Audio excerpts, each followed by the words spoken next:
ॐ ज्ञानतिमिरन्धस्य ज्ञानाञ्जनशलाकाय चक्षुरुन्मिलितं येन तस्मै श्रीगुरवे नमः। नमः ॐ विष्णुपादाय कृष्णपृष्ठाय भूतले श्रीमते भक्तिवेदान्त स्वामी इति नामिने। नमस्ते सरस्वती देवे गौरवाणी प्रचारिणे निर्विशेष शून्यवादी पाश्चात्यदेशतारिणे वाञ्छाकल्पतरुभ्यश्च कृपा सिन्धुभ्यैव च पतितानां पावनेभ्यो वैष्णवेभ्यो नमो नमः। जय श्री कृष्ण चैतन्य प्रभु नित्यानंद श्री अद्वैत गदाधर श्रीवासादि गौर भक्तवृंद। हरे कृष्णा कृष्णा कृष्णा हरे हरे, हरे राम राम राम हरे हरे। हरे Krishna. So we'll discuss today on the topic of how to get a higher taste. And this is the verse we'll discuss. I'll tell the meaning of the words and then we'll discuss the session. So, yat tad agre vishamiva. That in which agre, in the beginning, it feels like poison. Visham iva.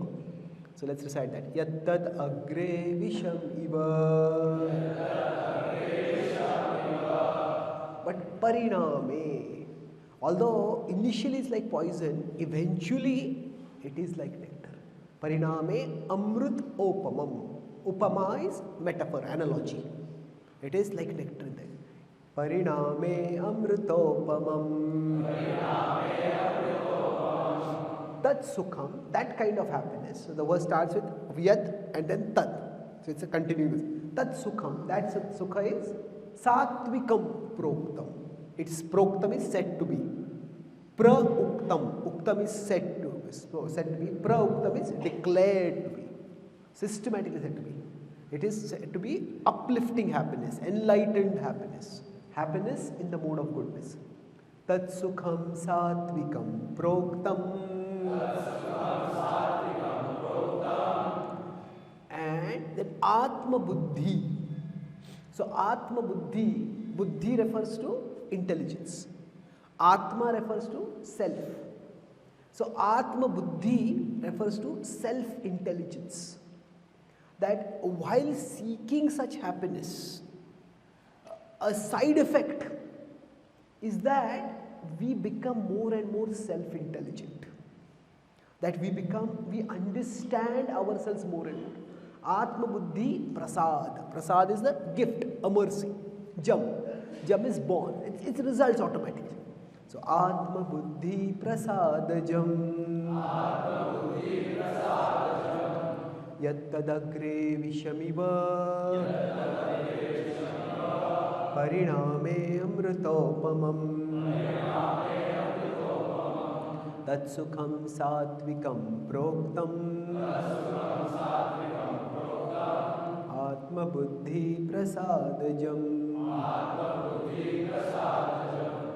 Yat tadagre vishamiva. Pariname amrutopamam. Tat sukham satvikam proktam. Atma Buddhi Prasadajam. Let's recite it all once last time together. Yattadagre vishamiva pariname amrutopamam tatsukham satvikam proktam atma buddhi prasadajam.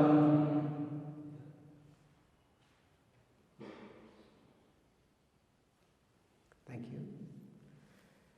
So, in this particular verse,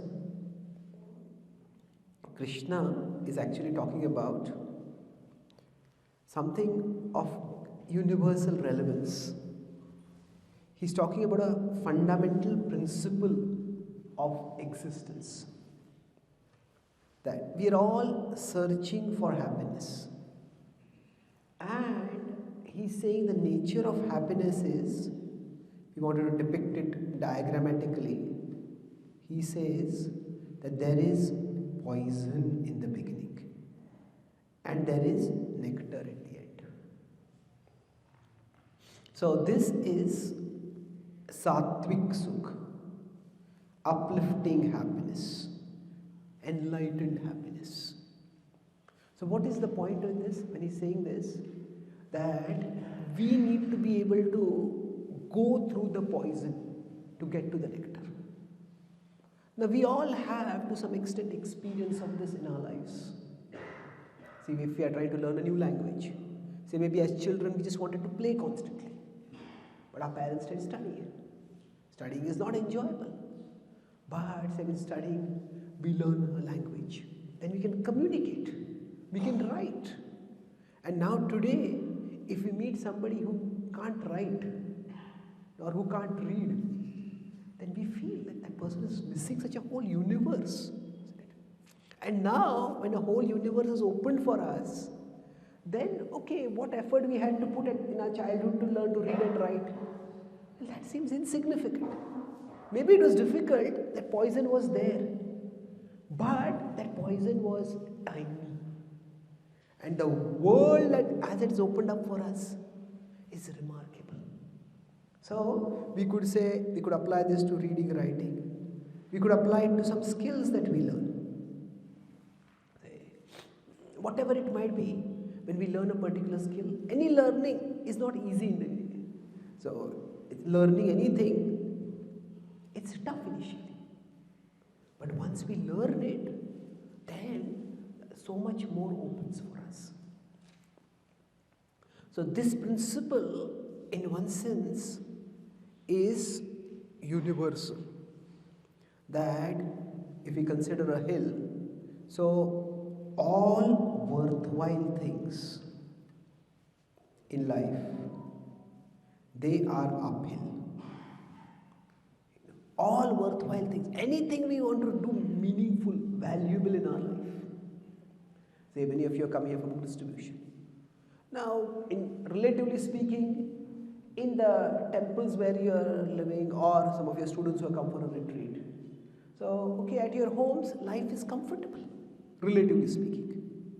But then, normally speaking, comfortable is rarely equal to memorable, isn't it?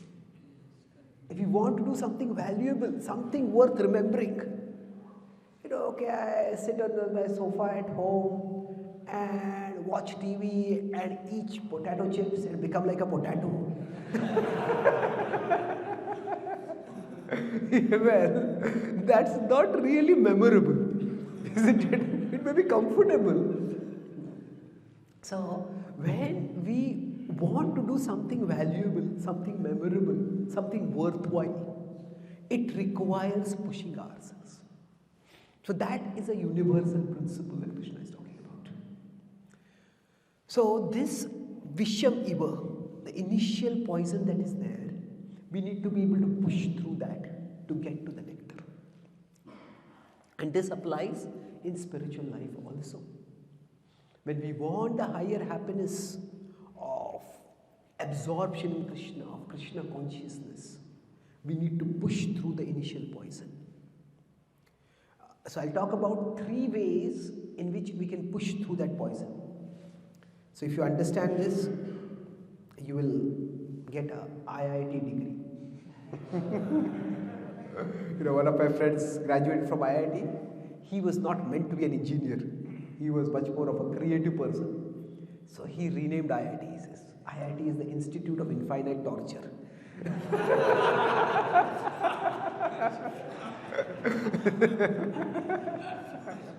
So, but we'll look at 3 principles by which we can push through the poison to the nectar. The first I is intelligence. So, the word intelligence has many understandings. And there are many understandings of intelligence that are not very intelligent. What do you mean by that? That sometimes we may say, if somebody is a doctor, the person must obviously be intelligent. Well, yes, you cannot get a medical degree without being intelligent, or at least appearing to be intelligent. You have to bluff your way through or bribe your way through. Even that requires some intelligence. But somebody is studying. So intelligence can refer to information processing ability. You have to memorize a lot of things. You have to put them together. What is the missing person? Like mathematical ability, aptitude ability. That's information processing ability. And that is one aspect of intelligence, no doubt. But that alone does not really make a person intelligent.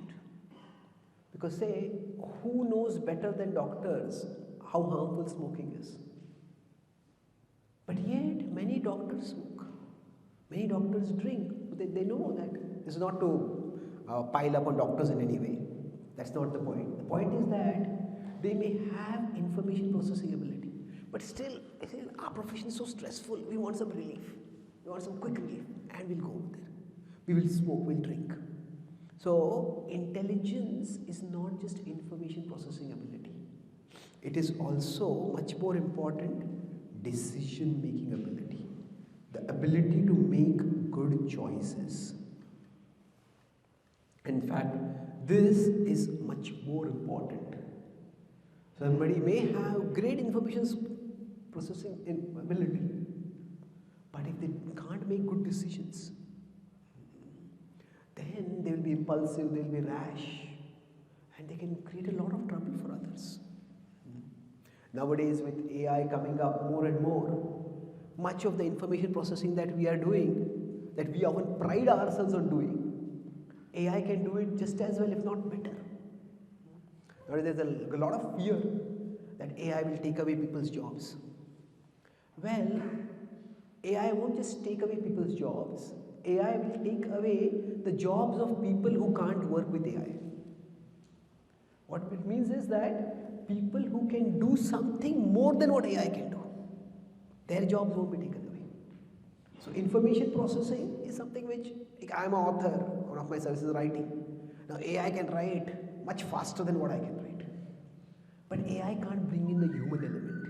It can't bring in the human experience. It can't bring in the human emotions. So we need to, in one sense, by AI, by doing much more of what human brain can do, is forcing us to think how we are more than our brain. It's not intrinsically taking people towards spirituality, but it's forcing thought that what makes us special. It's not our information processing ability. So anyway, the point is, intelligence is decision making ability. And when we make decisions, it is largely based on, for good decisions, there has to be holistic perception. See the full picture, not just part of the picture. So, at one level, coming back to our particular question of the search for happiness, it is intelligence that tells us that beyond this poison there is the nectar. So intelligence provides us the ability to perceive that there is a nectar, and that nectar makes tolerating this poison worthwhile.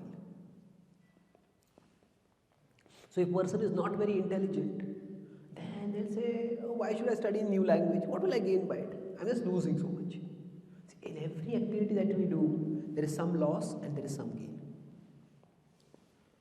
So to the extent our intelligence is strong, we'll see. Say for example, when we are doing bhakti, we wake up in the morning, we do sadhana, we do seva. Many of these activities, we say we could be doing so many other things. I could be earning money, I could be watching movies, I could be going on parties. Well, there is pleasure over there to some extent. But there is a bigger So intelligence is what enables us to perceive that there is something beyond the poison. And if we are not nourishing our intelligence adequately, then we will forget. We'll forget that there is a nectar, and all that we'll see is there's so much poison over it. Why should I do this? And we will lose our will to do it. So basically, if we consider, here is the soul, and the soul has these two consultants. One is the intelligence, and the other is the mind. And the soul consults both of them, and the soul decides, what do I want to do? So the intelligence is broadly governed by logic, by reason. Mind is governed by emotion, by feeling. Hey, this feels good. Hey, this doesn't feel good. So for example, right now, all of you are sitting here. Some of you may be feeling cold. You may feel, oh, I just want to go to my room and maybe just wrap myself in a warm blanket and just be comfortable. That feeling might be there on one side. But the intelligence is saying, maybe there's something useful to learn over here. Yeah, it is not going to be a very long class. Don't be so sure about that. Well, yeah, it won't be very long. But you may say that, okay, I can tolerate it for some time. So basically, if we consider the same thing, there is the initial poison and the eventual nectar. So, if the soul perceives, is this color coming? Okay. If the soul perceives through the intelligence, we'll see beyond the poison to the nectar. But if the soul perceives through the mind, it will only come till here. Stop. No. I won't do this. On the other hand, what happens is the soul perceives, yes, I want to push through this. So what are we perceiving through is important. And for this, for us to perceive through the intelligence has to be stronger than the mind. Both of these are inside us, like two people are there, two are arguing with each other. Now who has a stronger argument? Who is stronger over there, that person will win. So by default, the world will keep nourishing our mind. The world will keep telling us, oh, there is so much enjoyment in this and that. Now, I'm not going to go to the other side, but I'll just mention this, that in the next verse, Krishna talks about another kind of pleasure. That is Rajasic pleasure. And he says, that is, it tastes like nectar in the beginning, but it is like poison in the end. Vishayendriya sanyoga yattadagre amritopamam pariname vishamima tad sukham rajasam smritam. He says, it tastes like nectar in the beginning. Somebody drinks, it feels good. But drink and drink and drink. After that, what happens? People, after some time, they lose their intelligence, they lose their sanity, they lose their dignity, they spend so much money. And after that, they wake up with a hangover, they feel humiliated. Now, even leave alone spiritual side, even from material perspective, there's a big problem. People go for gambling, there's a little bit thrill initially.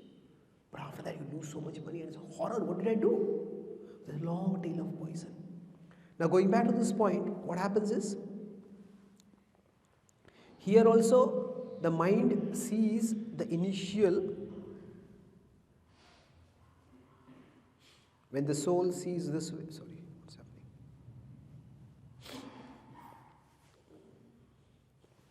Okay. So when the soul sees this way, it says yes. So what happens is, yeah, this nectar is there, I want it.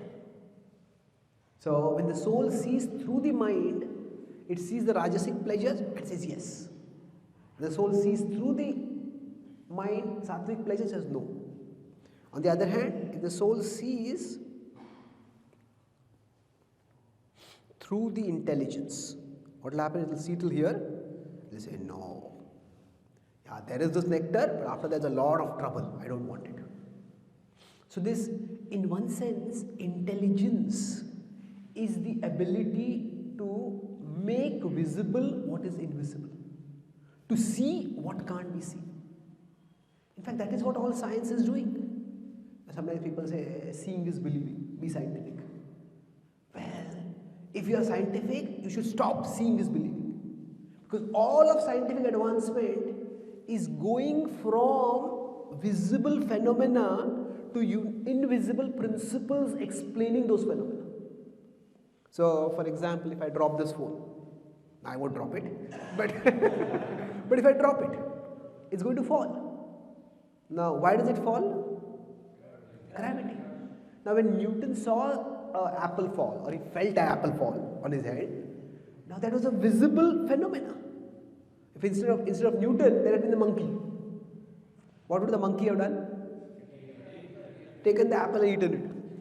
Or if it's already a well-fed monkey, the monkey would have thrown the apple at the tree. Why did it fall on me? Maybe. But Newton saw the visible phenomena and he asked, what makes this apple fall? And then he came up with an explanation. So this is not just intelligence in any field. It in one sense goes beyond visible to the invisible.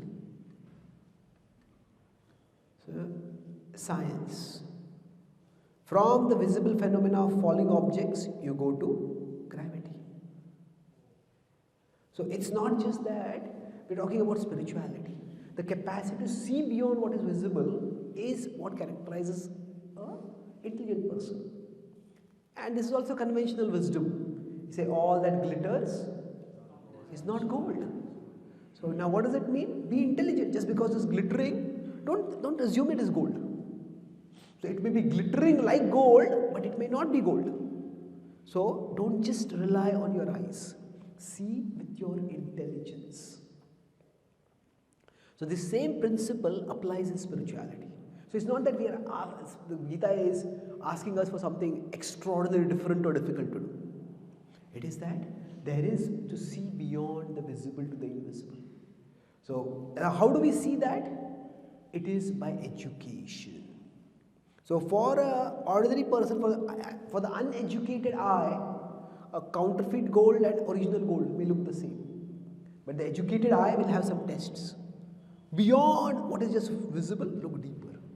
So intelligence, you could say, it means to see beyond the things that glitter to the things that matter. What is really important? That is intelligence. This is the intelligence we develop by studying the Bhagavad Gita, by coming in satsang and hearing the philosophy. Now, without this, without having this intelligence, can we have higher taste? Of course we can have. See, anybody can come to a kirtan, a person may be a drunkard, and that person can be in a kirtan and dance and sing, and that person can have higher taste. But that person will not be able to persist in the higher taste. Okay, I went to that Hare Krishna kirtan and dance, that was nice. And after that I went to a drunken party and dance, that was also nice. So one may get glimpses of higher taste, but one will not ever get steady higher taste. So, because steady higher taste requires pushing through the poison. That's why intelligence is very important. In 343, Krishna says in the Bhagavad Gita, Evam buddhe param buddhva. With your buddhi, you have to situate yourself on the spiritual platform. So basically, if this is my intelligence, and this is my mind. So if my mind is stronger, then I look at the initial things and chase after them. So in one sense, the intelligence will get constant nourishment. It is constantly nourished by the world. Because in the world we are seeing so many tempting things. And we may not want to look at them, but still, they will come within our visual range. And so the mind will get nourished constantly. It's not, nourished generally is used in a positive sense, but we'll say constantly energized. So this will constantly, almost automatically nourished by the world. But if our intelligence, it has to be conscientiously nourished. We have to make efforts. It won't be automatic. So study scriptures. Siddhanta baliya chitte na kare alas, iha haite Krishna lage sudruda manas. So somebody say, oh, I just want bhav. I just want to experience rasa. I want to experience Krishna. I don't want all this philosophy. So yes, it's good to want bhav, but the problem is bhav ka abhav. The bhav doesn't stay very steady. One day I feel great bhav, and the next day I feel ye bhakti ka bhav bahut zyada hai. It's too much costly, too much sacrifice I have to make. I don't want it. So Jiva Goswami says in the Sandarbhas that till we have preeti, till we have constant affection for Krishna, it is buddhi that will keep us connected with Krishna. After we have constant affection, then it's not a problem. But till then, intelligence is very important. So Chaitanya Charitamrita is saying, don't be lazy in nourishing your intelligence, because that will keep us fixed in our journey toward Krishna. That's the first point, intelligence. What is the acronym we are discussing? IIT, sir. The second I is inspiration. See, we can't constantly be forcing our mind. It's like, we are going on a journey and we are carrying a huge bag with us. And not dragging it. It's a backpack.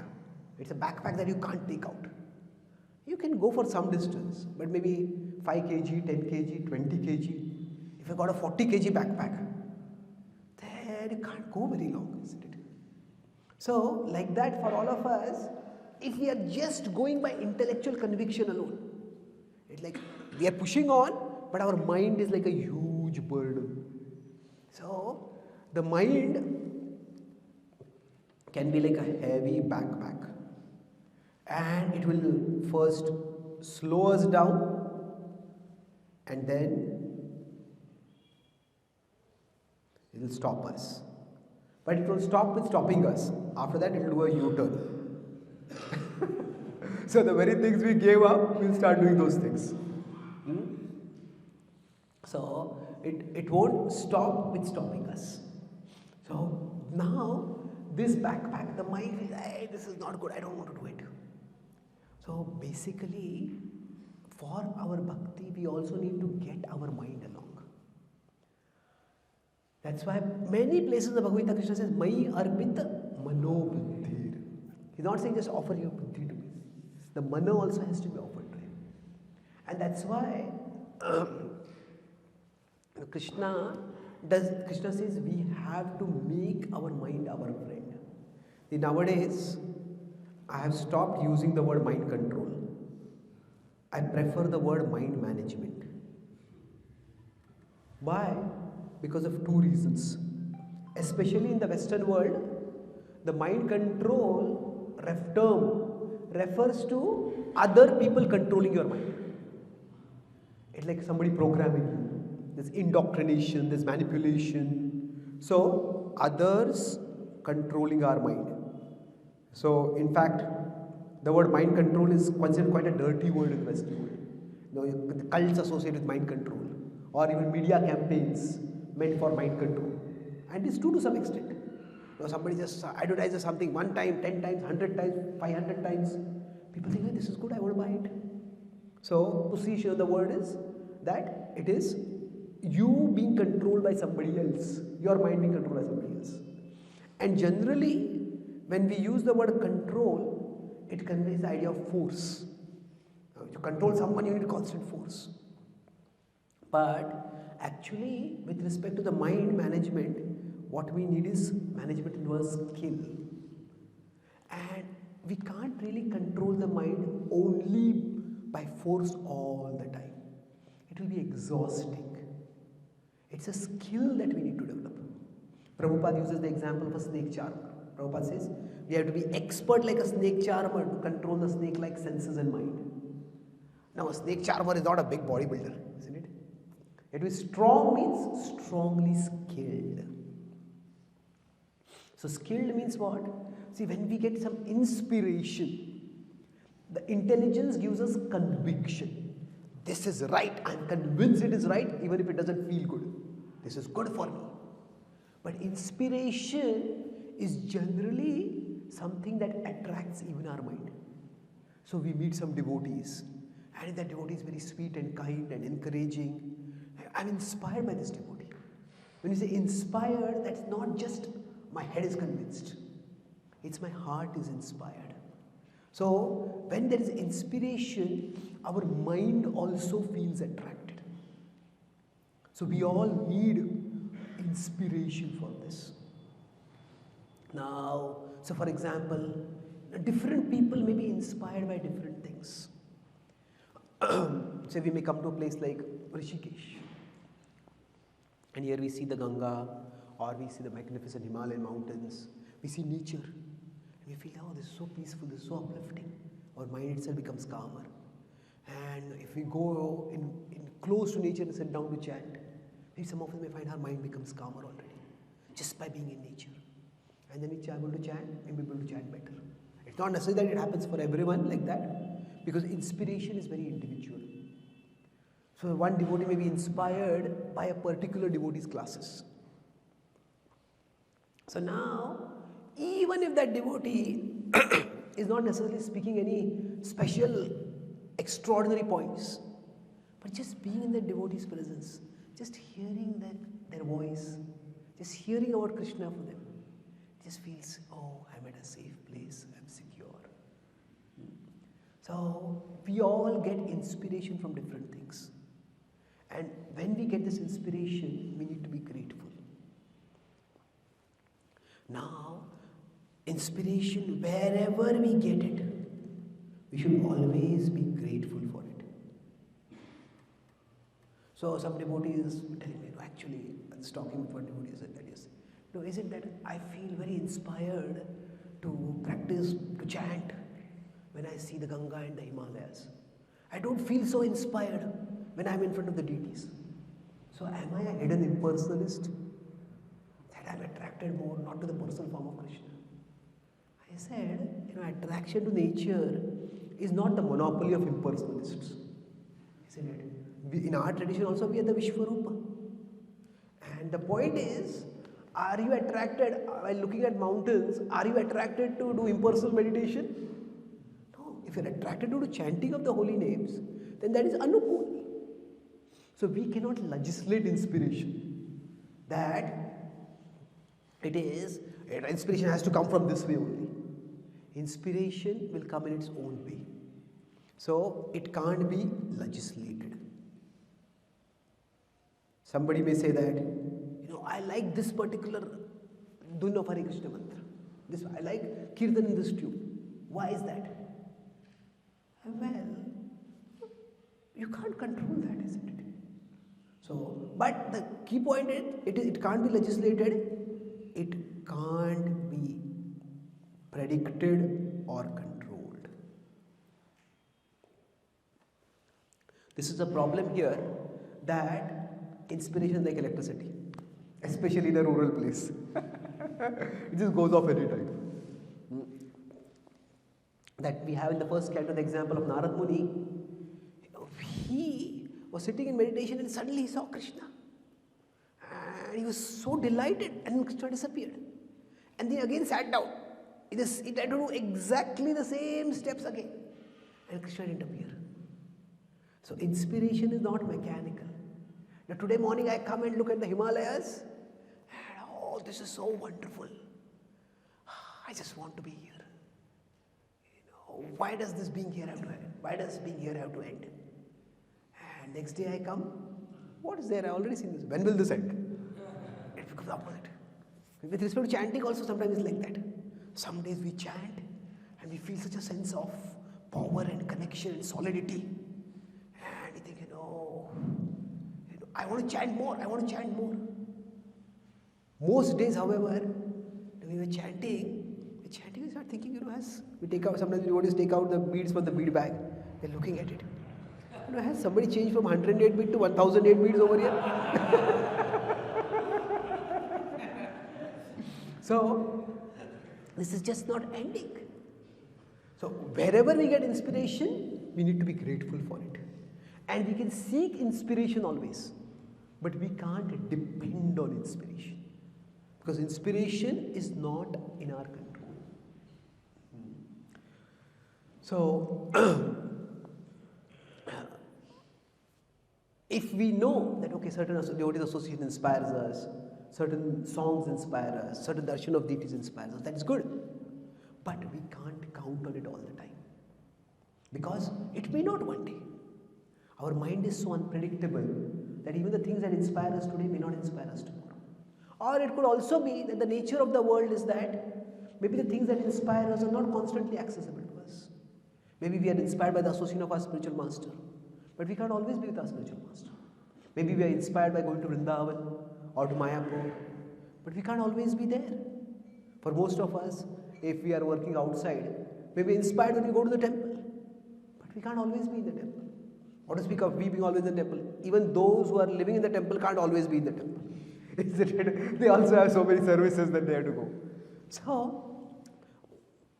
So either inspiration may not be steadily inspiring, or it may not be steadily available. So while it is important, we cannot be dependent on it. The problem with this is, the negatives are, it may not be always available, or it may not be always inspiring. So that brings us to the last part. What is the last in the acronym? T. Now T might seem a little paradoxical. T is taste. We say, to get higher taste, we need taste. That doesn't make much sense, isn't it? But this is where the magic of Varnashram comes in. And I'll explain what that means. See, often we think, this is the higher taste, and this is the lower taste. And we have to go from the higher taste to the lower taste. Is it? No. We have to go from lower taste to higher taste. So, but what happens many times, the higher taste seems to be too high up, isn't it? We try to jump and then we go further down. So, the lower taste, we may want to give it up, but there seems to be a gravity pull which is pulling us down. Like, if you're going up some temple, and sometimes the temple steps are very tall, then you have to stretch yourself to climb up those steps. But imagine you have to go up, a temple is on top of a hill and there is no path, and you have to actually run and do a high jump to get to the next ledge, and then another high jump to the next ledge. This is too risky and we will just fall.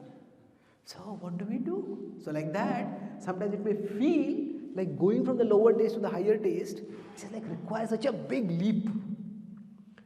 And if we don't reach that higher taste, then we fall back again. So the Gita says, Shanai Shanai Ruparavid, gradually, step by step. So we could say this is the lower material taste, and there is the higher spiritual taste. But fortunately for us, there is something in between.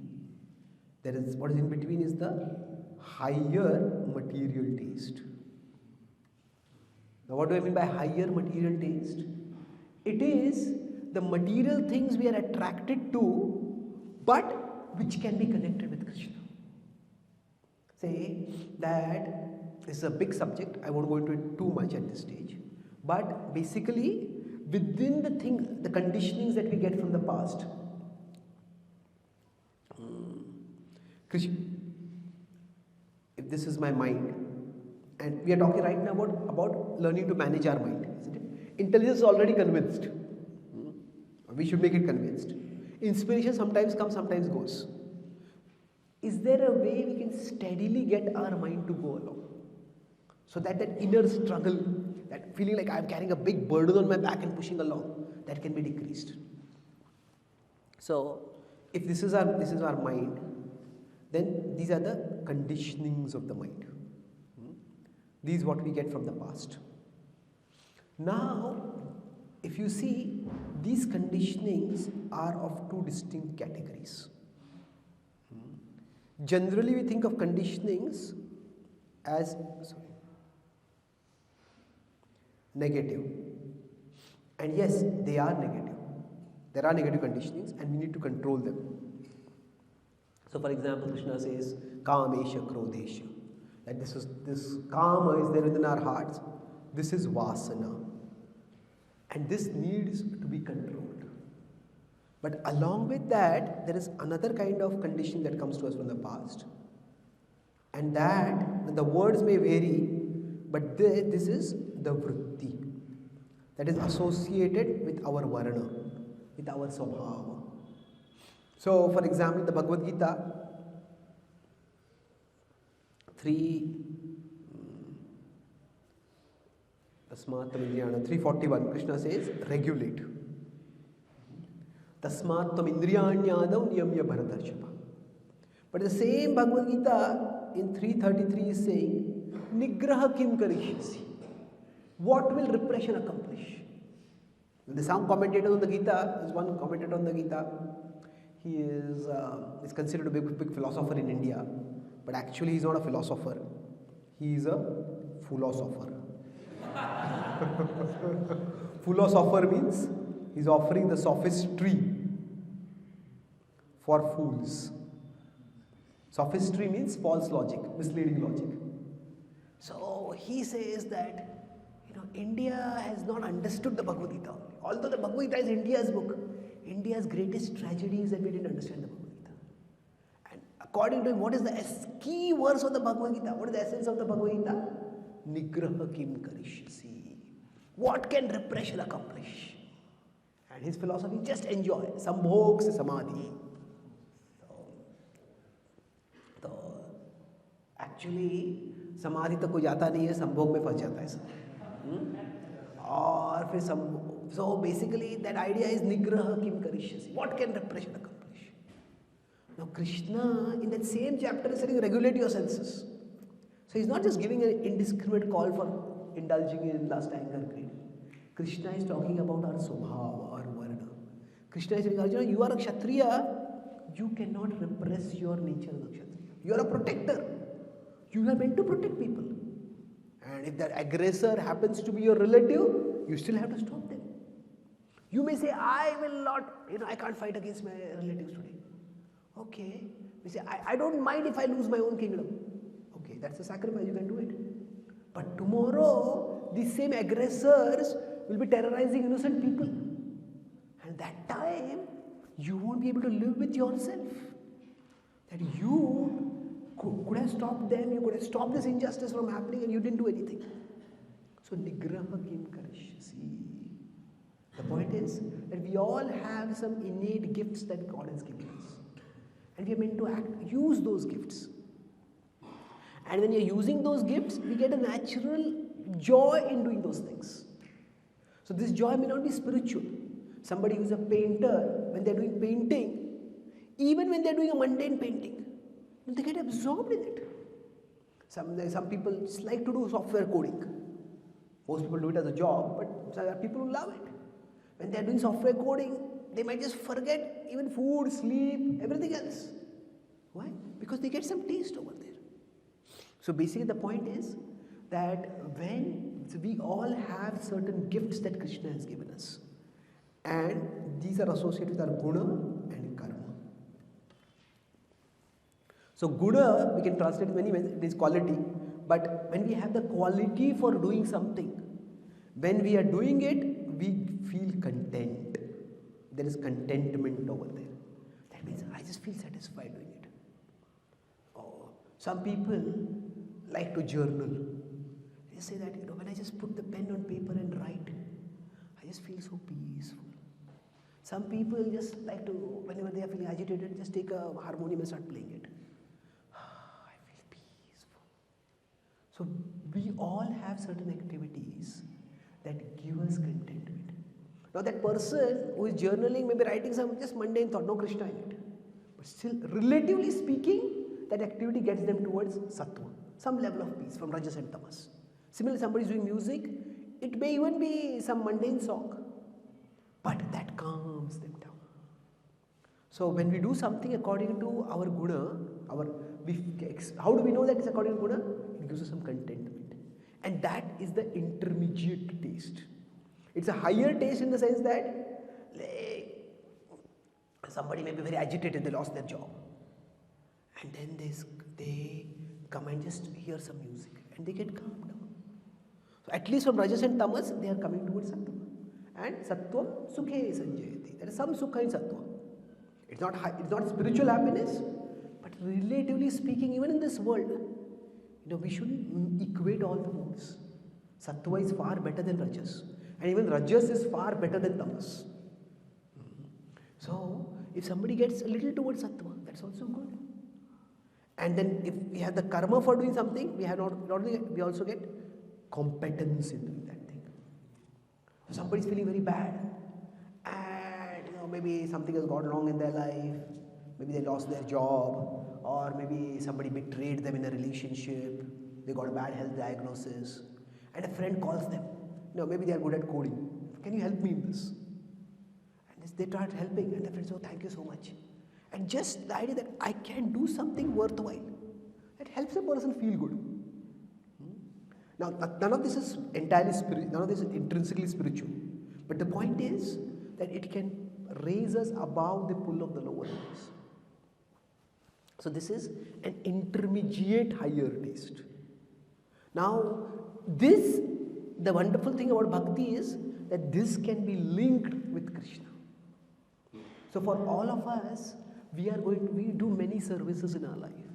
We have many responsibilities. And it's important that sometimes we be ready to do even the services that we don't really feel comfortable doing, that they're tough for us.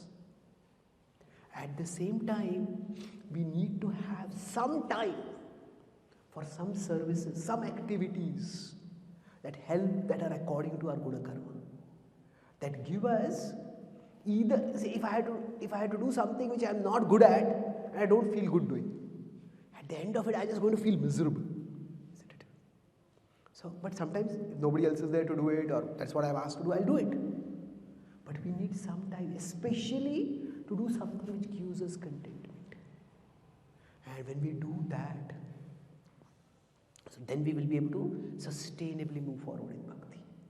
So now, if somebody has a natural inclination for music, the vritti, when I'm talking about, I use the word vritti more than varna, because varna, there are 4, and it's very difficult in today's world to classify people, which person has exactly which varna. It can be, but it requires a much more sophisticated understanding of varna and sophisticated understanding of human psychology. But we just look at that qualities. In personality studies, there are types and there are traits. So varna would be the types and vritti will be the traits. What are the traits? Somebody likes to teach. Then if they get 100 people to teach, that's wonderful. But if they have 5 people to teach, just come to life when they are teaching. Then that's what they focus on. That gives them strength.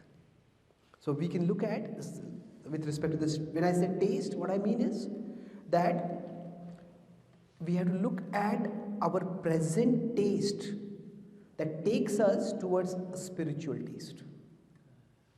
Now, I may have present taste 1 and I may have present taste 2. Now, present taste 2 may take me away from spiritual taste.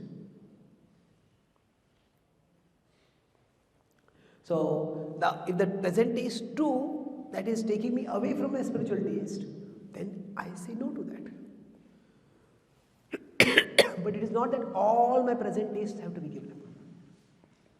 So generally what is associated with the vasanas, that we give up. But with respect to vritti, what is associated, we accept that. So in this way, look at our own life, what we have done till now. What did we find meaningful? What did we find fulfilling? Somebody may say that, okay, when I go for distributing books, and then the person gets persuaded, takes a book, I feel so much contentment. Somebody else will say, when I study a Shastra and I understand a particular point that I'm not understanding, oh, I feel so satisfied by that. So each of us has to find out at our present level, what are my present tastes? And we have to align the present taste in such a way that it takes us toward Krishna. Suppose somebody likes music. Now what happens is, if somebody has a music vritti, now their music vritti may be omnivorous. Omnivorous means, I like Krishna music, I like Maya music also. So omnivorous are people who eat everything. So what we have to do is, your music taste, you have to make it herbivorous. Okay, I like any kind of music, but I will focus on the music connected with Krishna. That's something, it's not that because I like music, music will take me toward Krishna. No, music taste can take me toward Krishna, it can take me into Maya also. Because there are various kinds of music there. Similarly, somebody likes to read. There's so much we can read. Not all the books in the world will take us toward Krishna. There are romance novels, and there are so much stuff which is filled with sensuality. That's not very helpful. So, men are attracted towards porn, and women are attracted towards what is called as pormance. These are novels which with explicit sensual descriptions. Women are more attracted toward words, and that's a huge market. There are authors who have become millionaires and even billionaires just by writing this kind of trash novels. So, reading is a good thing, but what we are reading is much more important than just reading. So, we have to, the problem with the vritti is that the vritti is omnivorous. Vritti is many times value neutral in itself. So, Duryodhana was a Kshatriya, Arjuna was a Kshatriya. Both had the fighting inclination. But what happened was that his present taste, Duryodhana's present taste, was taking him away from Krishna, away from Dharma. So, Arjuna's present taste is archery. Remember when that incident, when Dronacharya asked all his students to shoot that target, that image of a bird, that a dummy effigy of a bird on a tree, shoot that. First, what do you see? And what did Arjuna say he saw? He said, I just see the eye of the bird. Now it's interesting. Arjuna didn't say, I see Krishna. Arjuna is a great devotee. But he's seeing archery as a service to Krishna. But that doesn't mean he's seeing Krishna and forgetting the archery.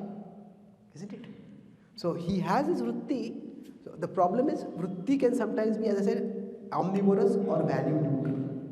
Value neutral means it is not necessarily attracted to positive values or repelled from negative values. So it is our responsibility to ensure that our present taste will take us toward Krishna. So if this is the domain of Krishna consciousness, so maybe I have a present taste which is like this.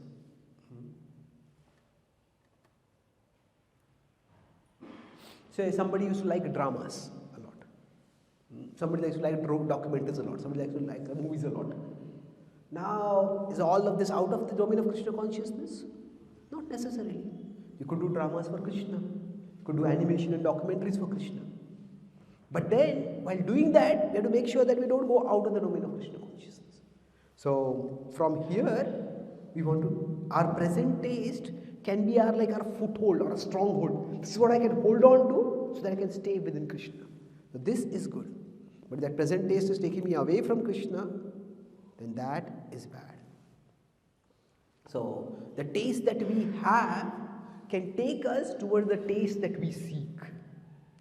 The taste that we have, so many times people have a taste for music. It may not be a taste for Krishna. Any music is good for them. But the taste we have, it's like from there we go towards the taste we seek. And that's the way, that is actually the genius of Varnashram. That what it does is, Brahmanas have natural taste for study. Kshatriyas have natural taste for leadership. Vaishyas have natural taste for money. But all that is used in the service of dharma. It's ultimately used in the service of Krishna. And that's how a person can move toward Krishna.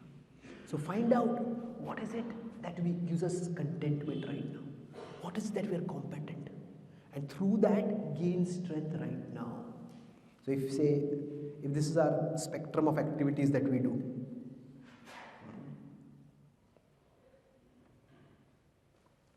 So our activities, we can say like people. Say we have different people in our lives, and some people we look forward to meeting, and some people we look forward to their leaving. There are two kinds of people. Some people bring happiness wherever they go, and some people bring happiness whenever they go.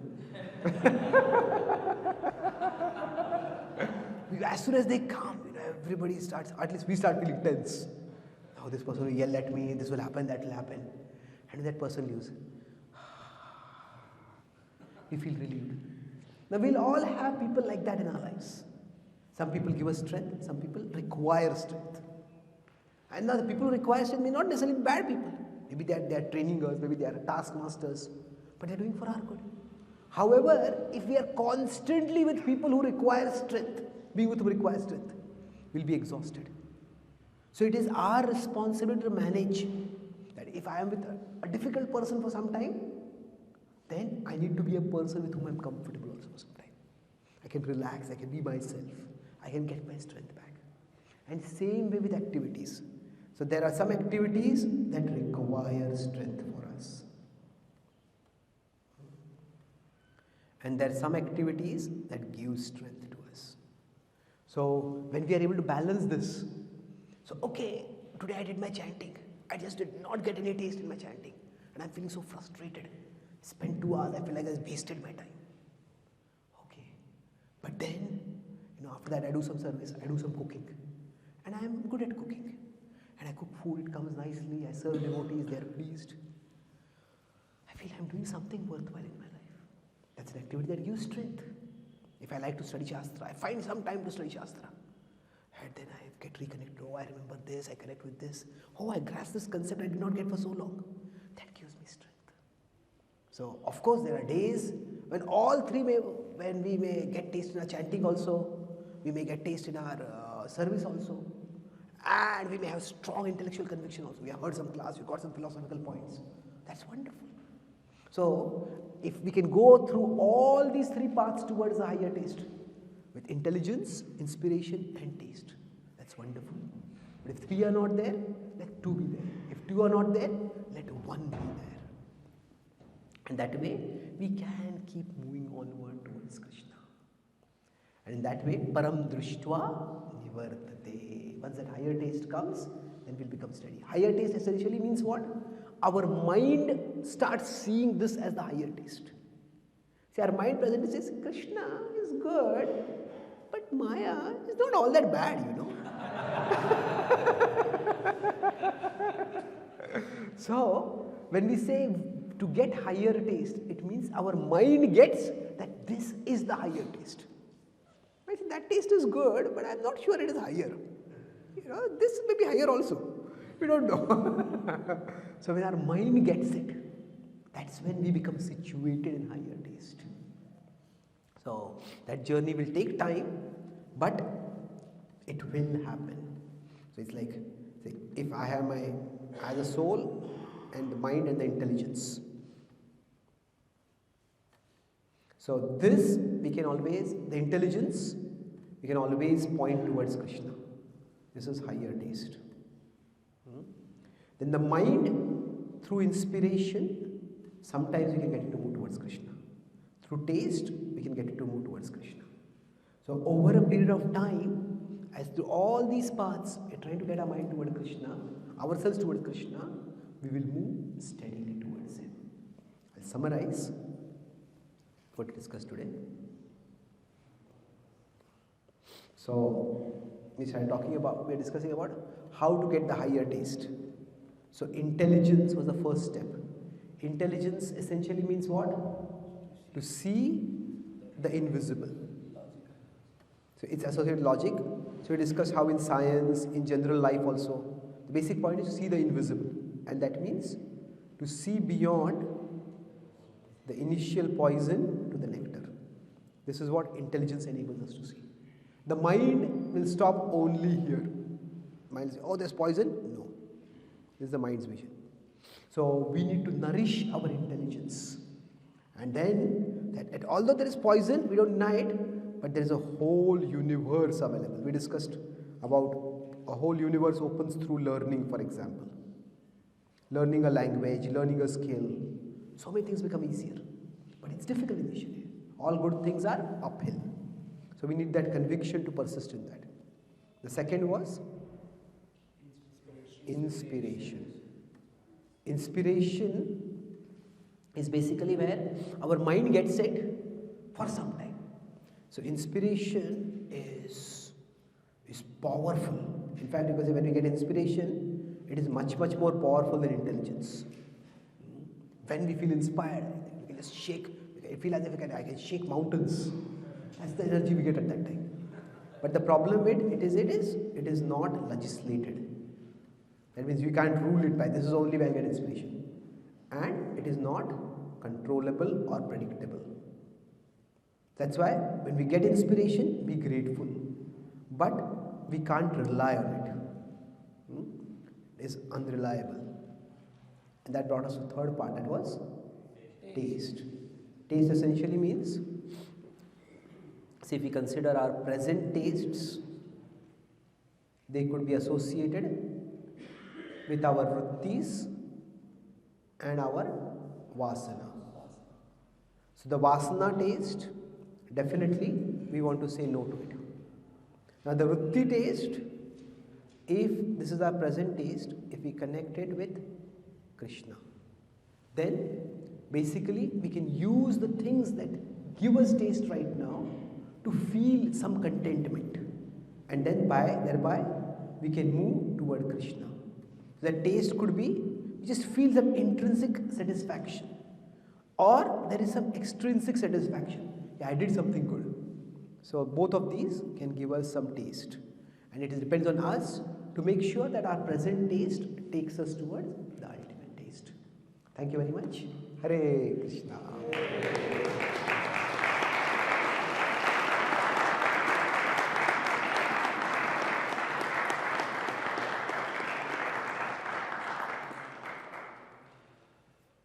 Any questions or comments? Yes, please. I have two questions. Up until listening to your lecture today, I always thought that faith is basically the intelligence that can see through the poison and see the nectar. Faith. Faith, I always thought that. And Krishna also speaks about faith, like Shraddha Baste, Labde Gyan, and then Shraddha Baste Ma. So, Prabhuji, so I just wanted to understand through this model, where does faith sit here, or how would you explain faith? Okay. So is faith what enables us to see beyond the visible to the invisible? Well, that is also true.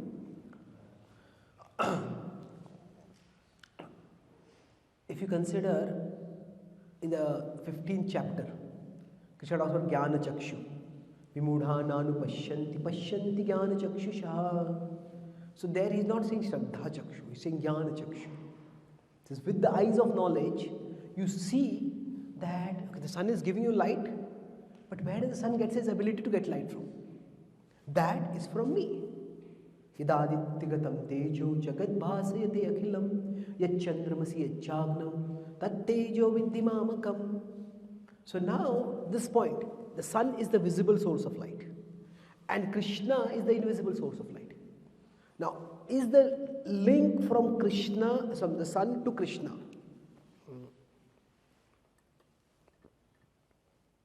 So the link from sun to Krishna, this is visible source of light. That's the invisible source. Now, is this link by Shraddha or is this by Jnana? It's interesting, Krishna is saying it is by Jnana. But most people will say, who knows? How do I know that Krishna is the source of the sun's light? It's Shraddha. So actually, it can be both Jnana, it can be both Shraddha. It depends on the level of person. So for example, if I have fever and I go to a doctor, and the doctor says, you got malaria. Now, from the fever to malaria, for me, the link is by Shraddha. Because I am not a medical expert. This doctor is saying it, so I accept it. But for the doctor, the link is not by Shraddha. It should not be.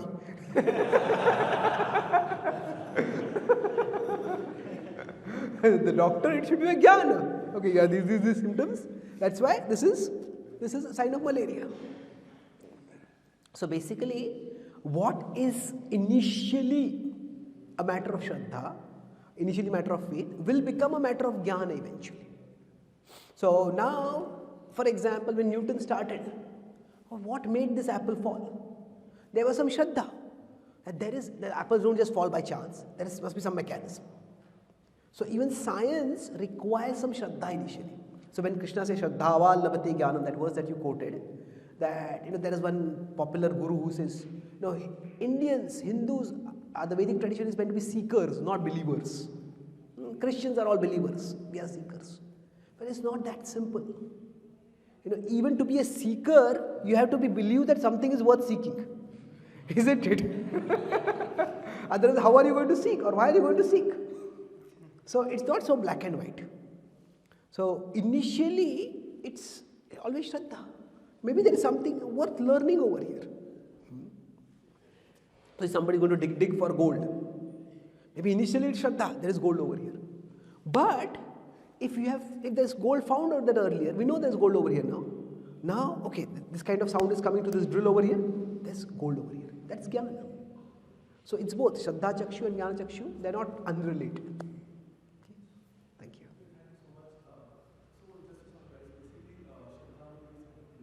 Say a little loudly, please. Will Shraddha vary? Okay, that's a good point. Is it that Shraddha is preliminary and Jnana is thereafter? It's not again that simple. Because Shraddha is also in many different things. Is it that faith comes first and then knowledge? Does that mean when we get knowledge then faith is no longer required? Well, it's not exactly like that. Although, say, when we talk about Divya Pratyaksha, right now we have Pratyaksha, that is we are perceiving with our senses. But for the great saints, there is Divya Pratyaksha. Divya Pratyaksha means the soul's spiritual senses are awakened. And when those senses are awakened, then for them they are actually seeing Krishna with the spiritual senses. So for us, right now, the existence of Krishna, maybe not the existence of Krishna, we may believe in God very strongly. So I'm convinced about it. So it's almost like, so it's gone beyond Shraddha. I know it, I'm convinced about it. That may be true. But for them, for me, okay, God exists, maybe a matter of deep conviction. But that God is a bluish black cowherd boy who plays a peacock feather and plays a flute. Well, that may be an article of faith for me right now. But for saints who have actually seen Krishna, then that's no longer an article of faith. It's jnana. So in that sense, it's not that Shraddha is not there. So normally we would think of jnana is lower and Shraddha is higher. That's also one way of looking at it. Because Shraddha we associate with God and devotion.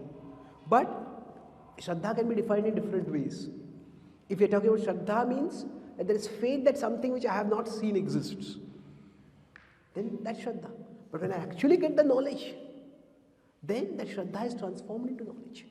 That's what, we don't use the word knowledge over there, we use the word more realization over there. So, I have faith that it is true, I have realization that it is true. They're two different things. Thank you. Can you come back to you if you don't mind? You have a question? Hare Krishna, Prabhu. Thank you very much for your wonderful class.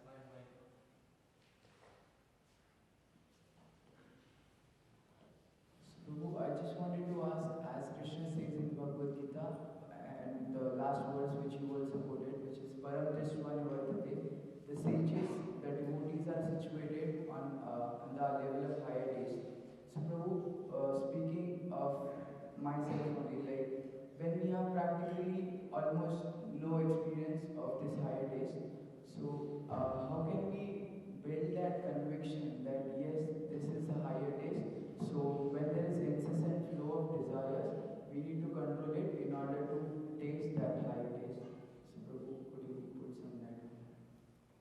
Well,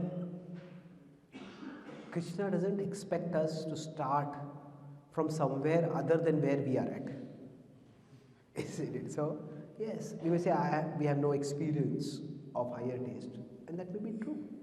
But it's not that Krishna is demanding, it's like, okay, I'll come to pick you up, you come to Delhi. How will I come to Delhi? Then he'll pick me up. No, you come to Rishikesh to pick me up. Isn't it? Then I can pick it up. Isn't it? So it's not that Krishna is saying that you have to come there, then our relationship will start. Krishna gives us pathway to start from where we are. So for each one of us, the step towards higher taste may be different. So if we are new, maybe the next step for us to just start with 1 round of chanting, maybe go from there to 2 rounds, maybe they go to 8 rounds, whatever. Each person will have the next step. And we just take the next step. So from where we are, okay, I come once a fortnight to a temple, maybe I'll come once a week to a temple. There is something of value over here, and I'm experiencing some value. So maybe let me invest more time. So start from where we are and just make a little more investment. And if we have not got any value, so see, that's why words are important sometimes. So there is the word taste and there's the word value. Taste generally conveys joy, happiness. Well, taste is difficult, but at least we can think of value. Is there something of value over here? Yeah, it's there. So let me come here. That's why the first step toward higher taste is buddhi. Buddhi is able to perceive value, things that glitter to things that matter. So often, the journey towards taste begins with recognition of value. It's like I said earlier, like learning language or learning writing. When we started that, of course our parents pushed it for us. But say now, if we get a job in Germany or somewhere like that, and we have to learn German over there. Now we may not have a taste in speaking German, isn't it? But we begin by seeing value. I have to talk with people over here, my customers are here, my neighbors are here. So let me learn it. So first we see value in it. And based on that value, we invest time, we make commitment. And then from value, gradually, as you become fluent, say, in German, for example, then you may enjoy speaking there. We make jokes over there, do wordplay over there, and you may enjoy it. So even if we can't get towards taste, we can just start with value. So whatever value we have seen, remember that, contemplate that, and make a little more investment. Okay? Thank you. Yes, bro. Okay. You can tell me when to stop. If you think about it.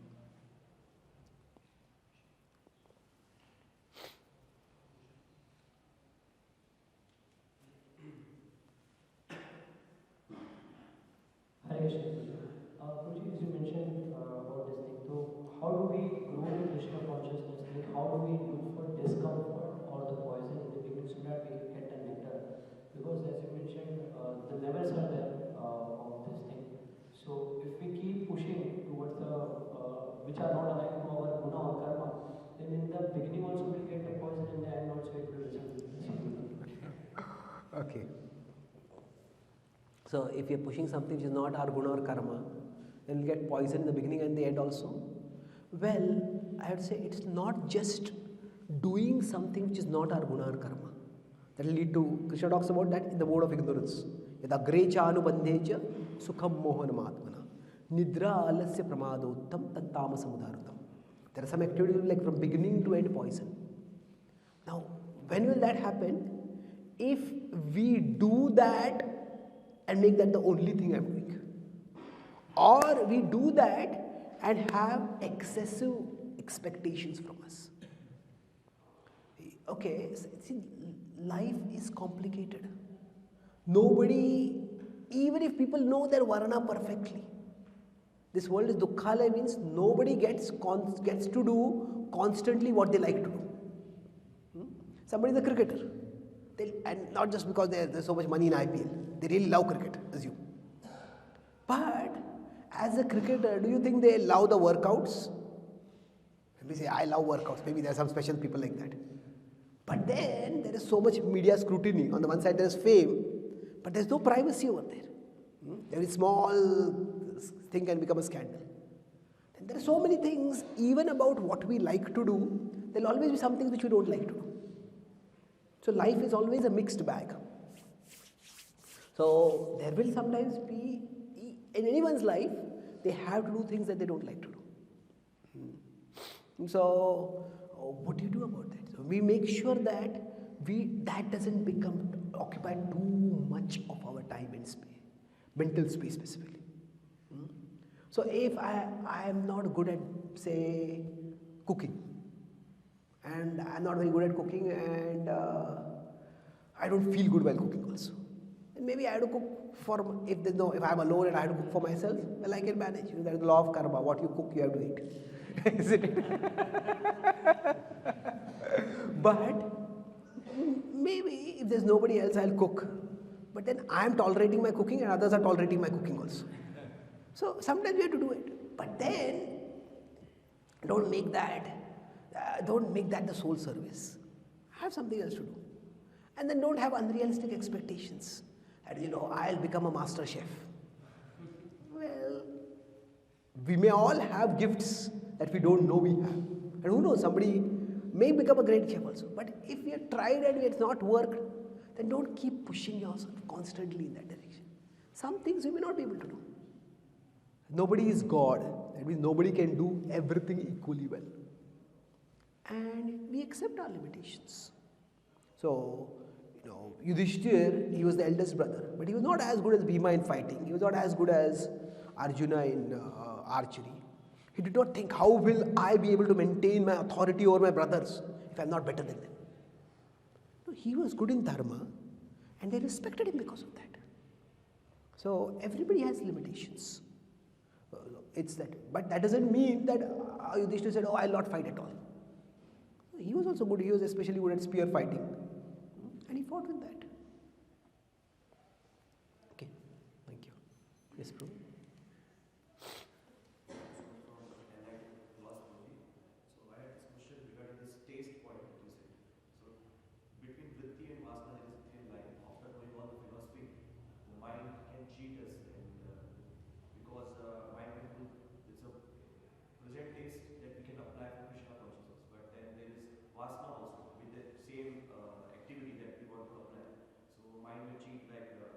Fear of honor can come, and then the same activity which past experiences we have in our mind, so it can come up, and then we may be going. Yeah, that's a good question. So, how much can we engage our vrittis in Krishna's service? That's something which generally we shouldn't be taking the decision all alone. We should be consulting senior devotees. So, each of us, say for example, devotees recently asked me, that all this rock Hare Krishna rock is becoming quite popular now. So, is it a good thing? There is so much mundane music, you may call it over there. Well, it depends on what we are remembering over there.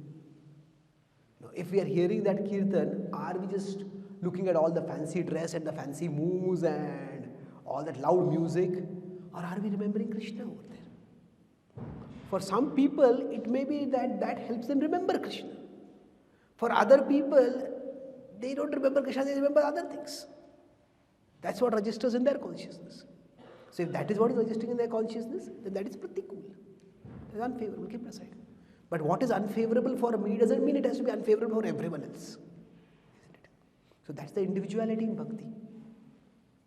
So how much can we engage our particular past inclinations in Krishna's service? We have to look at our own consciousness, and we have to look at consult senior devotees, our guides, and based on that make a well-informed decision. Generally, if we find that doing that activity is accompanied by the increase of my vasanas. Say for example, if I'm doing music because I was doing it before, and whenever I do music,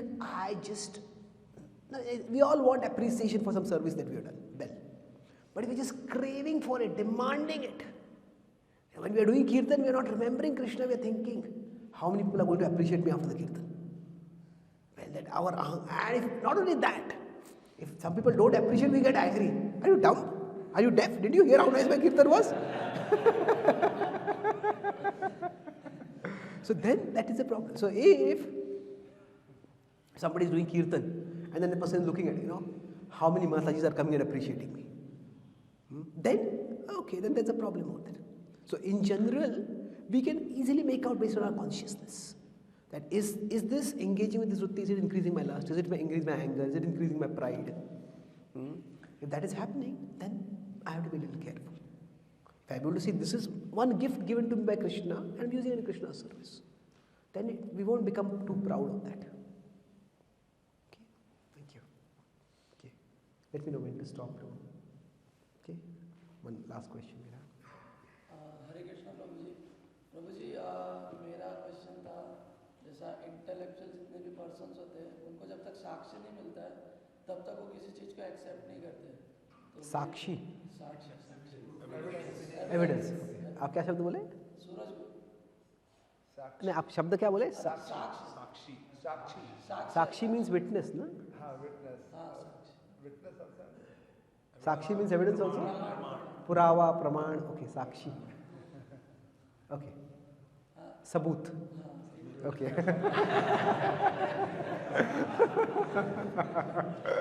Okay, go ahead, yeah, please. जब तक प्रभु जी साक्ष्य नहीं मिलता तब तक किसी चीज़ को वो लोग एक्सेप्ट नहीं करते। बट मेरे भी कुछ क्वेश्चंस थे आने से पहले, जिसका मुझे यहाँ पर क्वेश्चंस मिला, जिस वजह से मैं आगे भी जुड़ा हुआ। वैसे मैं आपके एक्सपीरियंस से प्रभु जी जानना चाहता हूँ, सॉरी अगर मैं कुछ ज़्यादा अगर बात की आपसे, तो आपका क्या एक्सपीरियंस था कि आपने आप तो बहुत ज़्यादा इंटेलेक्चुअल हो, फिर भी आपका क्या एक्सपीरियंस था जो आप शेयर कर सकते? Yes, see, for some people, this question is that intellectual people need evidence before they can take up. So, what was my experience? Yeah, I was born in a pious Brahminical family, and I had memorized Gita verses as a part of a Gita recitation contest. But I never thought of the Gita as a book of wisdom. It was a book of religious piety. So you quote verses to show how pious you are, not to become wiser. So it was like that. But it was when I met devotees, and especially for me, the rational, scientific presentation of Krishna Bhakti, that was very persuasive. So it is when I saw there was devotee scientists, not just scientific people had become devotees. Because what happens is the mind decides that if you are scientific and you have become a devotee, we think, oh, that means bhakti is good. It can also mean that, that means you have given up science. So you have given up science means now you are no longer logical. So, and sometimes it happens, after somebody with scientific background, but when they become devotees, sometimes they give answers that are not very logical. Then it doesn't attract. There's a morning walk of Prabhupada, where Prabhupada is making a point to a guest who is there, and a devotee quotes a verse. And Prabhupada says, don't quote scripture. He says, we are having a logical discussion over here. So now, Prabhupada is saying that, of course, we have faith in scripture. Shastra is our praman. But we should be also able to engage with people who don't accept the authority of scripture. Now, can everything be explained through logic? Certainly not. In theology is basically the study of God. There are two distinct aspects. There is rational theology and there is revelational theology. So by rational means, by logic, by analysis, by giving evidence, we can establish that God exists. The existence of God can be established. But God plays a flute. You cannot establish by logic. Why flute? Why doesn't he play a harmonium? So that is a revelation, isn't it? So there is in philosophy, in the spiritual path, there are things which our intelligence may not understand. But in general, it is first that we we look at the things that we do understand, and we need to be presented those things first. That's why one of the offenses to the holy name is to instruct faithless person in the glories of the holy name. What that means is, we should not be speaking things to people that they can't be reasonably expected to have faith in. So it is our responsibility. It's not that, that's why it is said, not that the people are faithless is not the problem. It is we instructing them in things which they can't be expected to be. So we should not be talking about those things. So that, for me personally, it was the meeting devotees who are scientific and devotees who are professional scientists. I read some of the books of the devotee scientists. That helped me. So at that time there was a book called Origins, which had been published by the Bhaktivedanta Institute. And I found that a very persuasive book. So that was the scientific evidence for the existence of the soul. The scientific, I am careful about my words. I never say scientific proof for the existence of God. There's scientific evidence for the existence of God. There's no way to prove God's existence. There are evidences which contribute to the proof. But the proof, whether those evidences are satisfactory or not, that each individual will have to decide. Now Krishna has arranged this world in such a way that those who don't want to believe in God, they can find evidence for that also. So we can have evidence for the existence of the soul. Does that evidence come to the level of proof? Well, how much evidence will come to the level of proof will vary from person to person. Because the court is in each person's head and heart. So there are evidences which point to the existence of God. I found them convincing. For me, they were like proof. For there are evidences for the existence of soul. I found them very convincing. In fact, I have later on wrote a book on that whole topic of reincarnation and evidences for reincarnation. So, when we are approaching people who are intellectuals, we have to see what is the kind of evidence that they need. And then we try to provide them that evidence. Some areas we may have to tell you, this is something which is a matter of experience, it's not a matter of giving evidence. You have to practice and you get the experience. But there are many things for which things can be made intelligible where they are at. Okay? So thank you very much. Srimad Bhagavad Gita ki, Srila Prabhupada ki, Gaur Bhakta Vrinda ki, Itai Gaur Premanande.